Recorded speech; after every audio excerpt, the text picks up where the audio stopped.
Hello everybody, welcome back to an infinite deal of nothing. In this week's episode we're doing The Land of Winter. The land in shitter. You can't say that. Am I allowed to keep that in? Why not? Okay, The Land in Winter, which, if you can't tell, is a book of the year for good housekeeping, so for all you housewives out there, this is for you. Sorry, I'm... God's sake. I told you I was in this kind of mood. we read this week as part of our current little mini sub-series that we're doing, which is we're reading the list from the Booker shortlist. Yes. So the Booker made us read it, and I usually trust the Booker. Can I just preface this by saying there's very few Booker books I've read and really disliked. yeah, well, this isn't one of them. We honestly wish that we had DNF'd that. So, thank you for watching. End of the episode. That's it. See you Thank next you. time, bye. Thank you, guys. We're gonna try and have some sort of discussion about it. Mhm. Hopefully, we're not gonna be too mean because we are trying to be nice and professional. But on top of that, positives to come. We have our cameo from last week's episode on Shy. We watched Steve last night, so we can update on our thoughts on the adaptation. Some bits to come, but for now, let's focus on this storm of a book. We're just gonna get straight into it because I can't really say anything other than I didn't like it.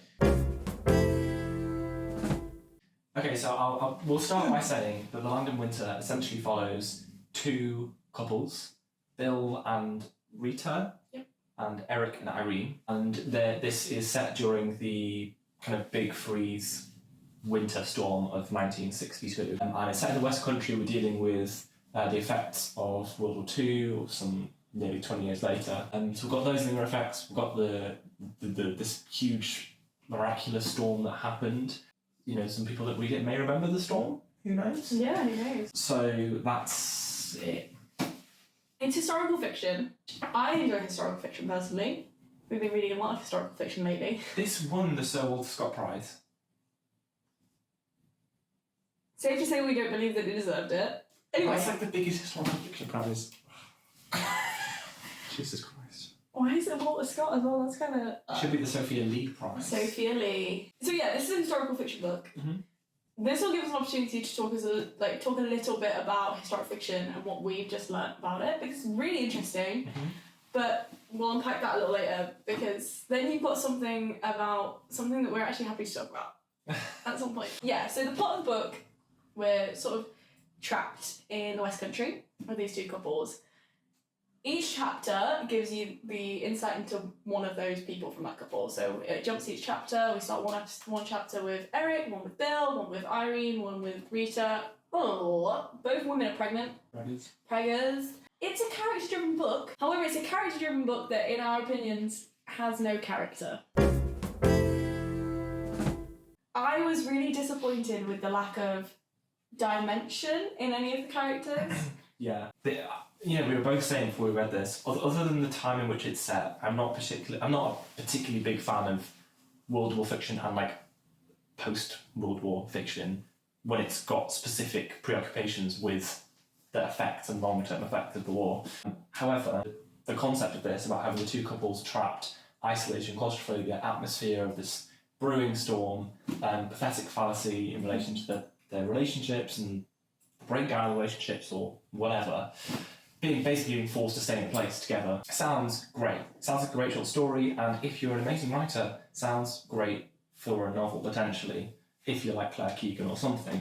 But again, as we both said, this is such a character-driven story. There is virtually zero plot whatsoever. There's a few like notable, well, not even notable, but things that happen, I suppose. In the last 30 pages. In the last 30 pages. And there's one, I guess, major plot point about 2/3 of the way through. Mm-hmm. But other than that, nothing really happens. So it's very much reliant on the character writing and the building of this atmosphere and the density of the atmosphere. And I think it achieved very little on both counts, I would say, which is a real shame. And we both went in very open-minded and looking forward to it. No, that was the reason why we chose it as our first book to read for the Booker Prize sub-series because it sounds so up our alley. Being trapped in a winter snowstorm, phenomenal for us. Like, that's exactly what we enjoy, particularly character-driven stories. And even stories, for me, that are about marital, affairs or, like, woman friendships. That's what I really enjoy about these sort of things. However, when we say the characters fall flat, I mean, I forget their names. I forget attributes about them because there isn't much introduced about them.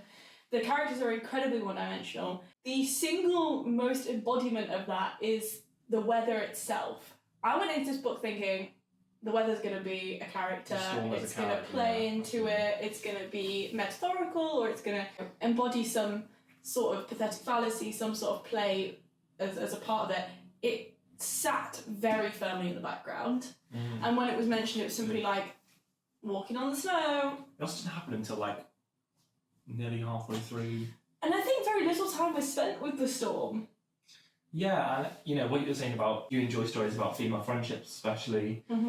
I think that was, well, not even the standout, but I'd say the one redeeming quality I would say of this novel was the relationship between Irene and Rita. Yeah. So they basically meet because Rita is Bill's wife. Yeah, they're neighbours. Right, so they are like a farming household. Bill and Rita are farmers, so Rita comes over to Eric and Irene's house to deliver some eggs, basically.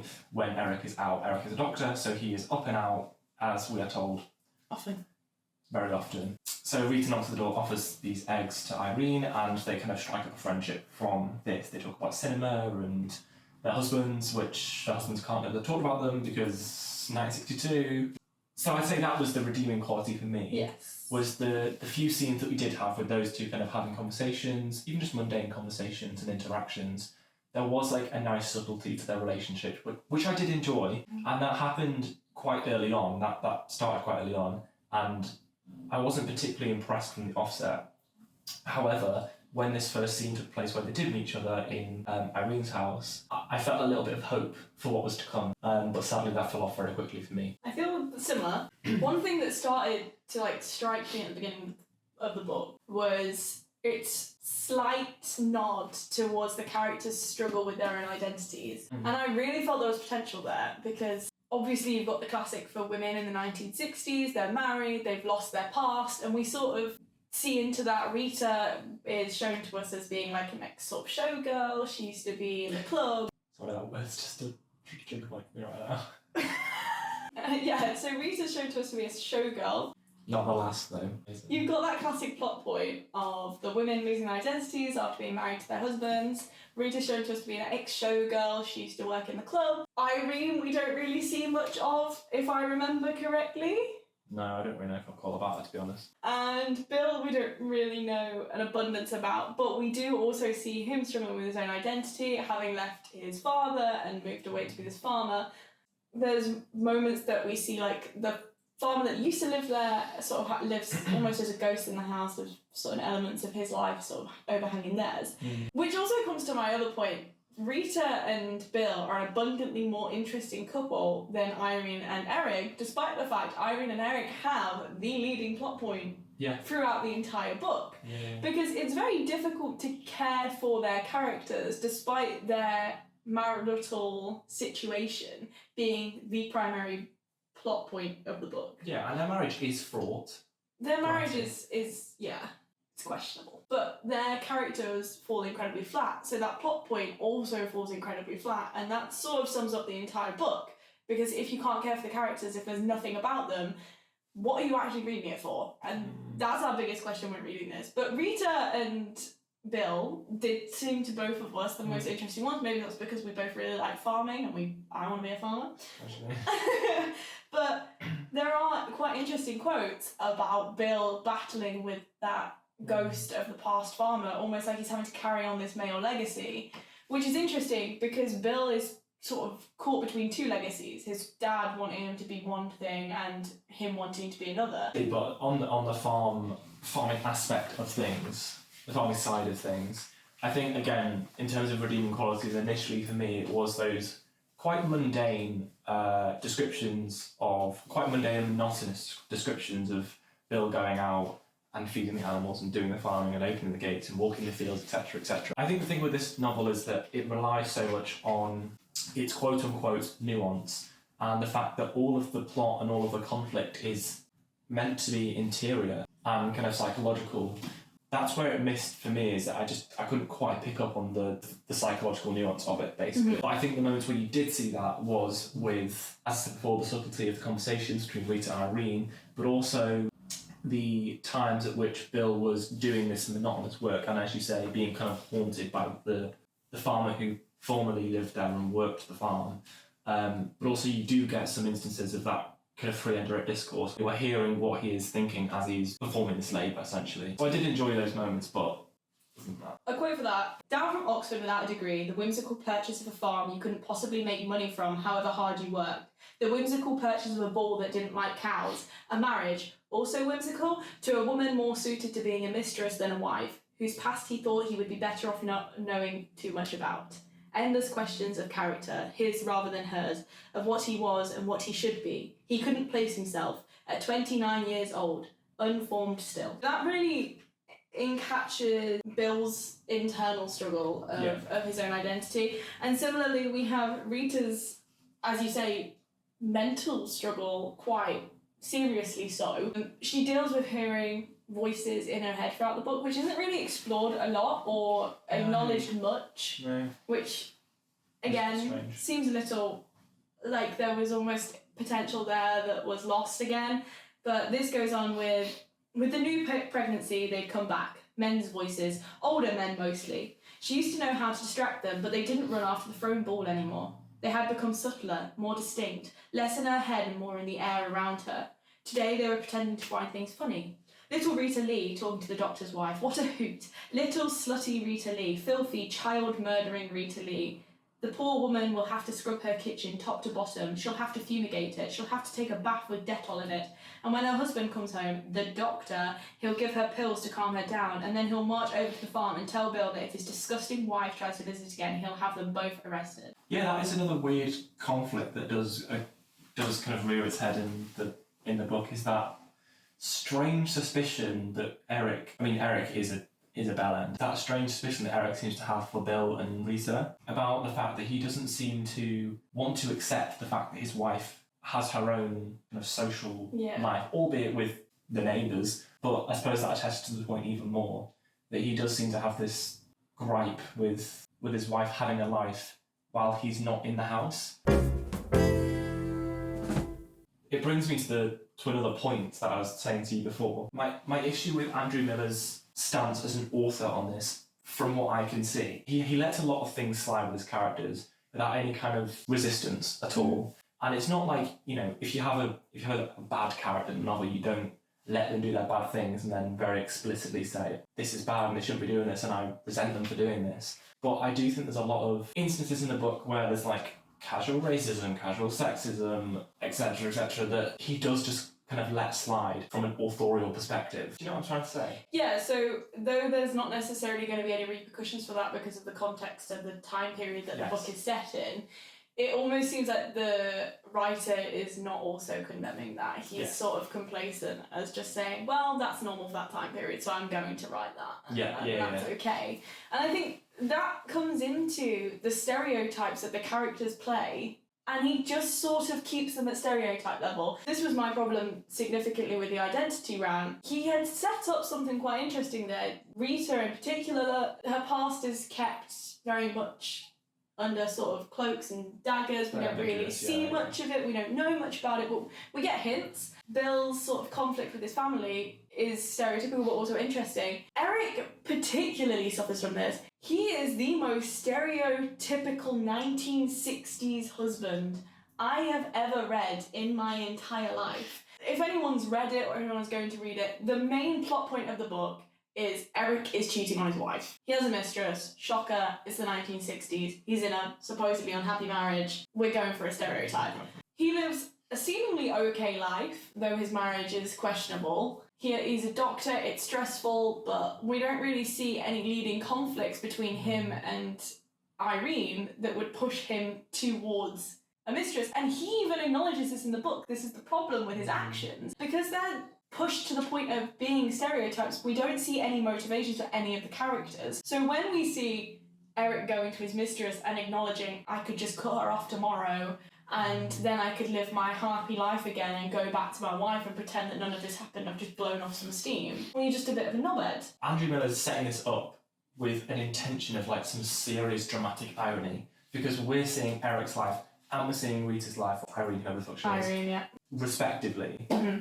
Thus, setting up for some big dramatic irony, which would work if the characters had like depth and you give a shit about them. That's the hinge of the issue, really. Yeah, and also coming back to the authorial lack of condemnation of actions, there is no final just whoop-ah between Irene and Eric of her saying anything against her husband.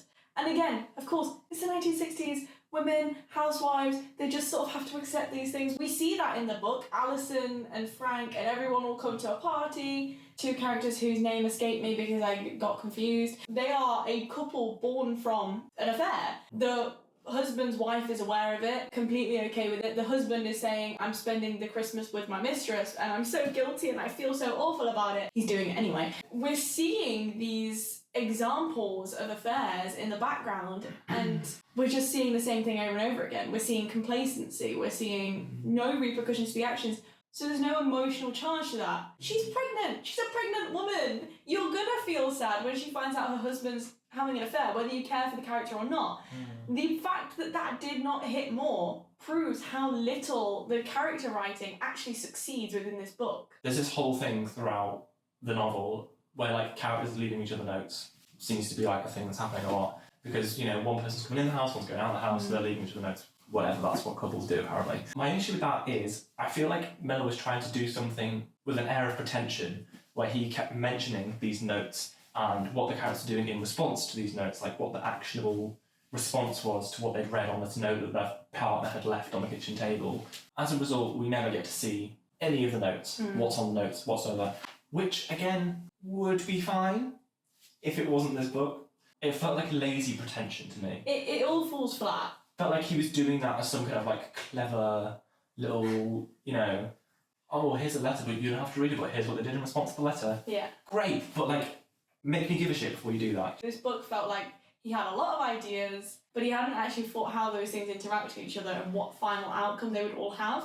So literally we came to the end of the book and we went, oh, okay. There was no catharsis, there was no proper ending. It felt like it just got slashed in half, but also that we'd read for fucking years. I felt so confused. There was no point to anything. You know, you taught as a kid, you know, you're gonna write a movie, a book, whatever. It's got a mountain. It has a point. There's something there that you're going to get to. There was nothing there that we got to. Fair enough, in the last 30 pages things started happening. But again, they came to nothing. There was no moral, there was no reason behind any of it, there were no motives. Well, this is what confuses me about it, because Andrew Miller, as I said, we were literally at the end of the last episode. We were looking at the edit of the last episode, and I was like, by Andrew Miller, a very prestigious author, which he is, and, you know, obviously is for some reason to a lot of people. Ironically, this book, to me, just kind of felt like a field covered in snow, and you were looking at the field from above, and all the snow was falling, and when the snow hits the ground, it just disappears into the rest of the snow. Mm-hmm. That's what the whole thing was like. Yeah. Because, you know, you saw a bit of it, you watched the snow falling, oh, I can see a bit of potential, a bit of plot, maybe a bit of character development, oh, and it hits the snow, it hits the page, oh, off it goes. We've lost it. I've lost it. And I just thought it was such a shame. This is such like a Catherine Mansfield coded short story. Yeah. This could have like, especially with the weather, it could have like surreal elements. Rita's got the voices in her head, you've got the isolation, you've got the couples, you've got the conflict. All of the ingredients were there. All of the ingredients were there, and that's what was so frustrating about it for me. So much potential, and in my opinion, unfulfilled, which is a shame. It is what it is. Yeah, so in terms of the running for me at the moment...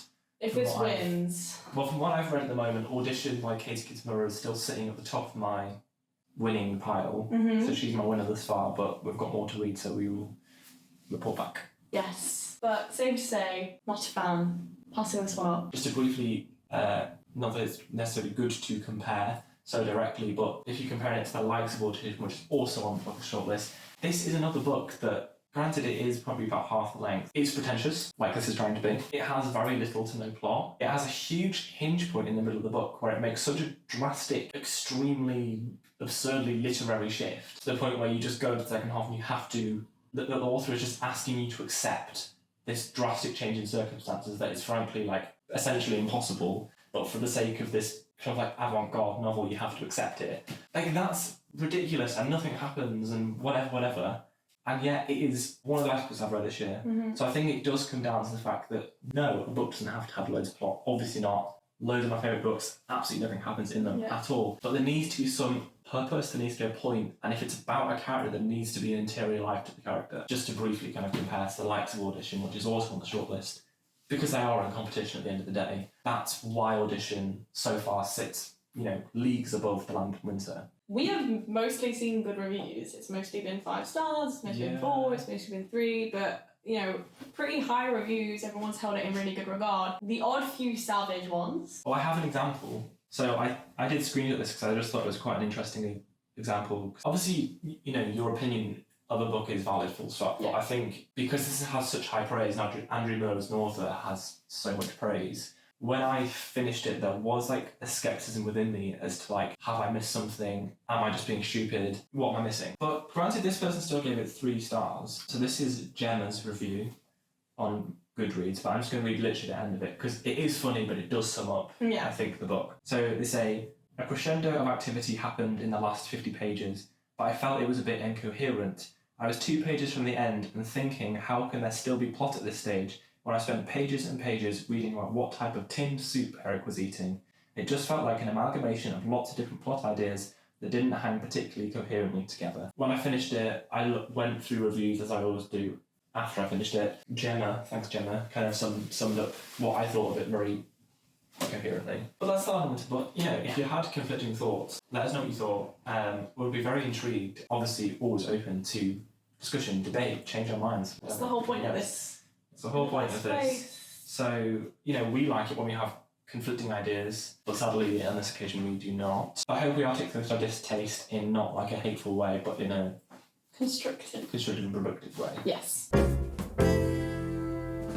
On a lighter note, historical fiction is something that we have been learning about lately in uni, and I think it's quite interesting. You said that this won the Sir Walter Scott Prize. The Sir Walter Scott Prize. What we learned in uni was that the reason why it's known as the Sir Walter Scott Prize is because he's heralded as the beginner of historical fiction. With his Waverley novels, which are incredible. But, and this is something that I think is fun to talk about because not many people will know, or it's just a bit of history that maybe should be brought up, particularly now when we are praising women a lot more in society. So we recently read a book called The Recess, or rather the first volume of a book called The Recess. Oliver's lips quivering a little bit. It was fun. It was something, but that's not the point. The premise of it is 2 forgotten, hidden away daughters of Mary Queen of Scots are basically raised in a cave called The Recess, and they end up finding out who they are upon the death of their fake faux mother. The matron, the governess. To harken back to another text we really like from that era. And upon finding out that information, they end up getting into lots of mischief, lots of problems. They become apparently globe-trotting badasses.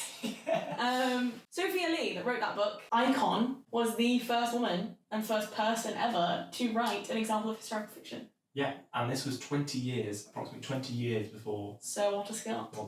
And she was incredibly famous. She's incredibly, influential on a lot of writers from that area and later. Sir Walter Scott, wasn't it? He was knowingly influenced by Sophia Lee, and then went on to accept the title as the creator of historical fiction, knowing that he had, been inspired by Sophia Lee, who, was the first person to merge the romance with history. Everything she's doing in the book had been done before. What was new about it was that she was introducing that historical element. The daughters were of Mary Queen of Scots, which is what gave it that kind of historical fiction edge. So that was a little piece of history, a little bit of fun fact for you, because I think it's interesting and important to bring that out to the world and bring that to people's attention. So. Also, again, another thing that I mentioned is the fact that there's only one critical edition in circulation of The Recess now, given it's like, the first example of historical fiction, there's one edition, it's a critical edition, and it's really expensive. Yeah. Hence why it's, one of the texts I didn't buy for uni, because it's really expensive, but nobody knows about it, and it's not, widely circulated or published at all. And yet, Waverley, you can get it in every classic under the sun, every classic edition under the sun.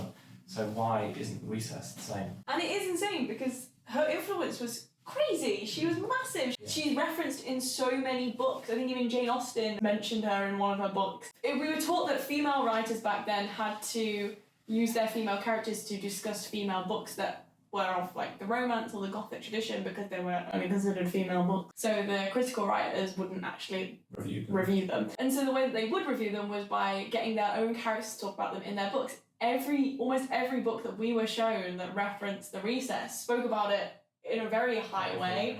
It's insane to me. After that tangent, what have you been reading lately? A book I finished up late, which was for uni, but I didn't want to read anyway, and I ended up absolutely loving, was Western Lane by Chetna Maru. So this was actually on the Book of Shortlist, long list, Book of Long List 2023. Didn't even make it to the shortlist, but holy mother of God, what a subtle, quiet, beautiful portrayal of grief. Highly recommend. Follows a father and his 3 daughters after the death of his wife, their mum, essentially as a coping mechanism, such as a way to distract the girls initially. He starts taking them to Western Lane to play squash. The 2 other girls, the 2 other sisters, kind of lose interest. However, our protagonist, whose voice, she voices she's a fucking narrator. She really becomes obsessed with squash, and her dad runs with that obsession, and they train relentlessly. She meets somebody called Jed, and he's the son of somebody who works at squash courts in the bar. It kind of makes its way slowly towards this kind of squash tournament, amateur squash tournament, which happens at the end of the book. And this is actually an example of what Andrew Miller could have done, I think. It's so nuanced and subtle in that it is about grief, it's about loss, it's about, yearning, and it's told simply through the narrative of them playing sports, their tactics on the pitch and what they think about while they're playing. There's so much left unsaid, and the very subtle conversations that the father has with the daughters and with the uncle and the auntie. And there's these really beautiful bits of symbolism that are motifs throughout the novel that keep reappearing. And it's just such a well-articulated, intricate, beautiful novel about grief. I was really bowled over by it, and to say it was only 160 pages is incredible. Short fiction is absolutely where it's at. I do stand by that. We watched Steve yesterday. As a little add-on from last week's episode where we read Shy by Max Porter. God, aka. How good was that? How old did you get? So good. If that does not push you to read the book, if that does not whatever, you are making a mistake. Please, for the love of God, watch that movie. So many of the performances were subtle and it was beautiful. Yeah. And it was one of the best adaptations of a book I've ever seen, especially since we just watched Hot Milk a few weeks ago, and that was... Oh my God, we don't talk about that. Well, Hot Milk was such as a tiny aside as an Andrew Miller aside. Everything was there. The acting was so good. So good. They had good source material. Yeah. They had good casting. They had quite good camera work. Yeah, aesthetically it was gorgeous. Cinematography was gorgeous. But I don't know what the fuck fell off there. The symbolism was so on the nose. Too on the nose. It was painful. Like something would happen symbolic. Like we'd be showing some kind of symbolic thing in frame as a cutaway or whatever. Yeah. And we would just burst out laughing. Do you hear the ocean? Do you hear the ocean? Oh my God. Are you joking? I think that's it. That's probably the most negative we've been about a book thus far. Yeah, I don't think it's being negative for the sake of being negative. No. I think it has just come from a genuine disappointment because it was something I really thought I was going to enjoy a lot. Yeah. Sad situation. Sad situation. We hope that you get something out of this. So next week we will be reading Flesh by David Salze. So I'm so excited. We'll be continuing on our book prize shortlist adventure. Thank you so much for watching or listening. Make sure to check out the Instagram for next week's book club esque post. Thank you again. We will see you next week.